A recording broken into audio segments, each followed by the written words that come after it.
this week, we are celebrating America's 250th birthday with a special look at Minnesota's history.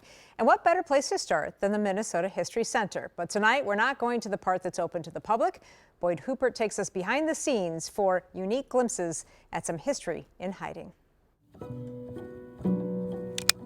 The history you can see lives upstairs at the Minnesota History Center, but what you don't often see lives in the basement. I'm Dr. Angelica Meyer, curator of the 3D Objects Collection at the Minnesota Historical Society.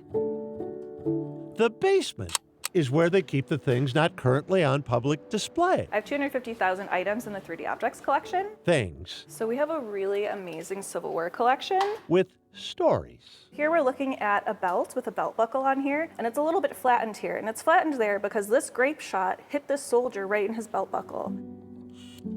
Minnesotan William Pace's belt buckle. This belt buckle saved his life. Take this out. Here's another. This is the first electoral ballot that was cast in Minnesota. 1860, brand new state. Elector Stephen Miller cast his vote. For President Abraham Lincoln of Illinois.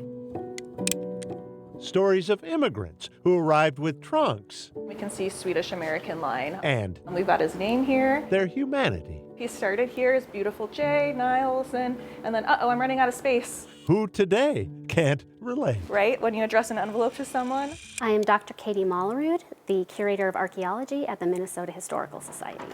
Lots of stories I am responsible for about 2.25 million archaeological objects. with which we can relate. There was a total of 17 brass kettles. 17 kettles recovered by underwater archaeologists in the rapids of the Boundary Waters canoe area, where a voyager who'd planned to trade them with Native Americans for furs instead capsized his canoe. This was a huge loss, a huge economic loss. But these basement stories are not just about our foibles. Just beautiful craftsmanship. Leaded glass, quarter-sawn oak, mission-style hutch. This was donated to us by Birdie Craft in the 1980s.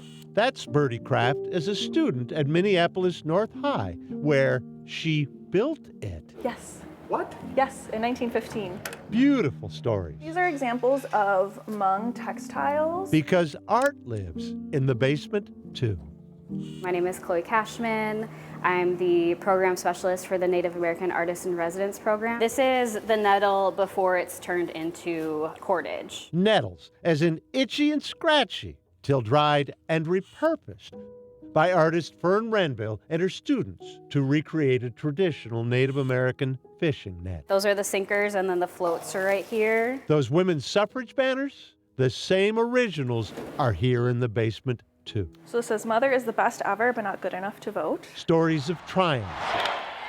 Into deep left center for Mitchell, and we'll see you tomorrow night. Kirby Puckett There he is. wore it in the '91 World Series. Yeah.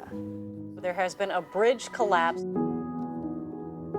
And stories of tragedy. This is a piece from the I-35W bridge. Stories that make us sad So this is an iron lung. and jolly. All right. But only one that can be the story most requested. Prince's Purple Rain costume.